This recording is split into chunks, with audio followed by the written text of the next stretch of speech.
안녕하세요. 저는 경영학과 이성경입니다. 저는 커뮤니케이션 티오리에서 제작자로서 수용자 이론에 대해 말씀을 드리고자 영상을 제작하게 되었습니다. 시작하기에 앞서 이론에 대한 설명을 드리고자 합니다. 이전의 미디어는 관객이 미디어의 생산물을 소비하기만 했습니다. 즉, 수동적인 수용자였던 것이죠. 미디어를 생산하는 사람과 미디어를 소비하는 사람이 달랐습니다. 소비자는 돈을 주고 살 뿐이었던 것입니다. 현재 미디어는 수동적인 수용자에서 미디어의 생산자로 변화했습니다. 직접 콘텐츠를 만드는 능동적인 배급자로 변화한 것입니다. 이를 제작자로서 수용자 이론이라고 말하고 있습니다. 제작자로서 수용자 이론은 뉴미디어의 등장과 함께 발전하고 있습니다. 뉴미디어란 과학기술의 발전에 따라 생겨난 새로운 전달 매체입니다. 텔레비전, 라디오, 신문, 잡지, 전화 등 기존 대중매체에 얽매이지 않는 새로운 매체입니다. 뉴미디어를 통해 누구나 문화를 만들고 사회에 참여할 수 있는 기회를 제공받고 있습니다. 또한 뉴미디어는 사회적, 상업적, 정치적 함의를 가져 사람들을 모으는 역할을 하고 있습니다. 이러한 뉴미디어의 종류로는 전자우편, 전자신문, 전파신문, 음성우편, 쌍방향 TV, 데이터통신, 케이블 TV 등 다양한 종류가 존재하고 있습니다. 뉴미디어 예시로는 많은 사람들이 이용하고 있는 페이스북, 인스타그램, 유튜브, 트위터 등이 있습니다.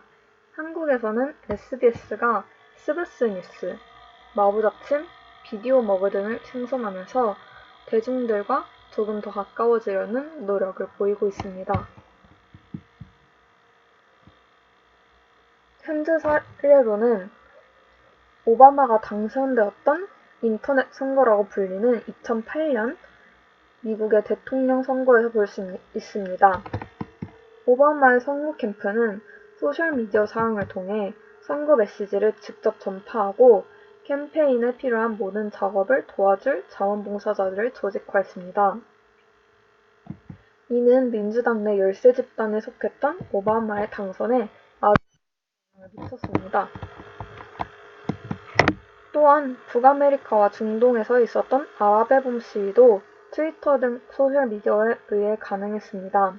아랍의봄은 전례가 없는 시위운동 및 혁명의 물결로 2010년 12월 이래 중동과 북아프리카에서 일어난 반정부 시위들입니다. 이집트, 리비아, 예멘 등 여러 지역에서 발생을 했습니다. 이는 페이스북과 트위터와 같은 소셜미디어를 이용한 조직, 의사소통, 인식 확대를 통해 광범위한 시민의 저항운동이 일어났습니다. 비록 아랍의봄 이후 현재 각국의 상황이 긍정적인 것만은 아니지만 소셜미디어를 통해 사회적인 변화가 일어났다는 점에서 매우 유의미한 현상이라고 볼 수 있을 것입니다. 뉴미디어는 양면성을 가지고 있습니다. 장점으로는 앞서 말씀드렸던 것처럼 쌍방향 커뮤니케이션이 가능합니다. 이를 통해 사회적 변화를 이끌어낼 가능성이 있습니다. 그러나 단점으로는 이미 권력을 소유하고 있는 기업, 정부 등이 인터넷을 통해 시민 활동을 추적한 후 선동을 퍼뜨리는 것이 가능해졌습니다. 또한 뉴미디어를 이용하기 위해서는 전자기기가 필요한데 이는 금전적인 제약으로 인해 불평등한 접근성을 불러옵니다. 뉴미디어를 사용할 기기를 사지 못하면 결국 뉴미디어를 사용하지 못하는 것이죠. 이로 인해 기술적인 격차가 심화되는 결과를 낳을 수 있습니다. 이론적인 소개는 여기서 마치도록 하고 책에 대한 소개를 하고자 합니다. Here Comes Everybody: How Change Happens When People Come Together. 이 책은 클레이 셔키가 쓴 책으로 소개되고 있습니다. 이 책은 기존의 많은 미디어 이론보다 넓은 독자층을 보유하고 있습니다. 수박보는 문체와 개인적인 일화가 바탕이 되어 쉽게 설명이 되고 있는 책이기 때문입니다. 이 책에서 가장 주목받을 만한 장은 모두가 미디어 아울렛이다 라고 말하고 있는 장입니다. 누구나 미디어 아울렛이다. 뉴미디어의 등장으로 미디어 병목 현상이 제거되고 있습니다. 대중의 아마추어가 일어나고 있는 것이죠. 그러나 신문사는 처음에 이것을 파악하지 못했습니다.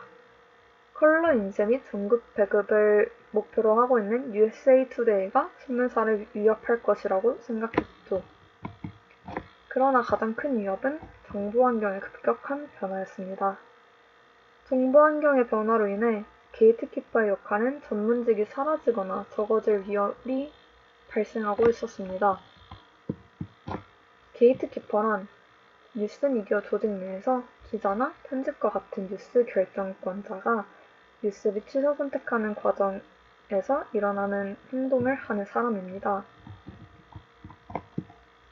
전문가는 증거 집단으로부터 중요한 직업적 보상을 받는 사람입니다. 기자로 치면 퓰리처상을 받는 사람이죠. 전문가는 변화를 이해하지 못할 때 가장 큰 타격을 받습니다. 음반 산업의 CD와 LP가 가장 대표적인 예입니다. CD와 LP는 소수회사만 갖는 값비싼 사업이었으나 디지털 음반 시장의 등장으로 모두가 온라인에 음악을 올릴 수 있고 이용할 수 있게 되었습니다. 이를 미디어에 적용을 시키면 게이트키퍼의 역할이 감소했다고 볼 수 있는 거죠. 뉴미디어의 등장으로 웹이 발전하면서 새로운 환경이 창조되었습니다. 뉴미디어는 기존 미디어에 문제를 제기하고 있는 것이죠. 복제 및 유통비용이 사라지면 어떻게 될 것인가? 출판이 일반 유저들도 직접 할 수 있는 일이 되면서 더 이상 특별할 게 없는 일이 되면 어떻게 될 것인가? 라는 문제를 제기하고 있습니다.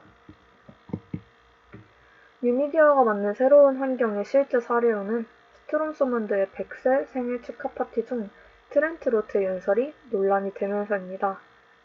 스트롬서문드 생일 축하 파티에서 트렌트 로트는 스트롬서문드 의원께서 대통령에 출마했을 때 우리는 그분께 표를 던졌습니다. 우리는 이를 자랑스럽게 생각합니다. 만약 전국이 우리의 뒤를 따랐다면 그동안 우리를 괴롭혀온 온갖 골치 아픈 문제들은 아마 겪지 않았을 것입니다. 라고 발언을 합니다. 그러나 스트롬서문드는 노골적 인종차별주의 강령을 내세우며 대통령 선거에 출마했던 적이 있는 사람이었습니다. 이 때문에 로트의 발언이 논란이 되었습니다. 그러나 처음엔 언론 보도가 이루어지지 않았습니다. 표준적인 뉴스 형태가 아니며 비교적 중요하지 않다는 결론이 내려졌기 때문이죠. 한 기자 윌리엄 오키프는 로트의 발언은 중요한 사건이다 라고 합니다. 그러나 반응이 없어서 보도를 할 수 없었습니다. 뉴스에는 수명이 있어서 시간이 지나면 한물간 얘기가 되어버린다는 얘기가 로트의 사건이었습니다. 그러나 블로그들이 트렌트 로트의 발언에 대한 사설을 게시하기 시작합니다. 이 중에는 독자가 수백만에 달하는 박학다식한 보수파가 포함되어 있었습니다. 이를 본 사람들은 정보를 찾아 블로거들에게 제공하기 시작합니다. 더 이상 전문가가 필요하게 되지 않는 것이죠. 블로그들의 논란으로 결국 로트는 입장 발표를 합니다. 시간이 지날수록 많은 언론 창구에서 사과문 발표 소식을 보도하고 있었습니다. 보도 가치가 없던 사건이 속보로 바뀐 사건이죠. 기존 미디어 환경에서는 뉴스 가치가 있는 사건, 언론이 보도한 사건은 전문가의 판단 아래 이루어지고 뉴스가 보도가 되었습니다. 그러나 현재는 기존의 언론의 입김 없이도 뉴스가 곧장 대중의 의식으로 들어갈 수 있습니다. 특정 이야기가 다른 수단을 통해 대중에게 전달이 되고 언론 매체가 이를 뒤늦게 보도하는 경우도 많이 발생하고 있습니다. 대중의 아마추어가 일어나면 언론 창구가 소수일 때 한계를 제거합니다. 언론 창구가 소수일 때 한계는 언론이 획일화된 시야를 가질 가능성이 농후하다는 것을 의미합니다. 편집장들이 전문가로서 갖고 있는 편견 때문입니다. 그러나 사실 대중의 아마추어화라는 말 자체가 모순입니다. 정치 블로그, 사진 공유, 기타 수많은 셀프 출판 도구들은 전문가 계급이 아닙니다. 전문가 계급은 전문화된 기능과 최소한의 검증된 능력, 구성원이 소수임을 의미합니다. 마지막으로 결론에 대해 말씀을 드리고자 합니다.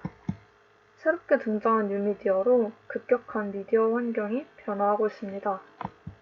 언론이 보도한 사건이 뉴스가 되는 사회에서 논란이 되는 사건을 언론이 보도하는 사회로 변화하고 있습니다.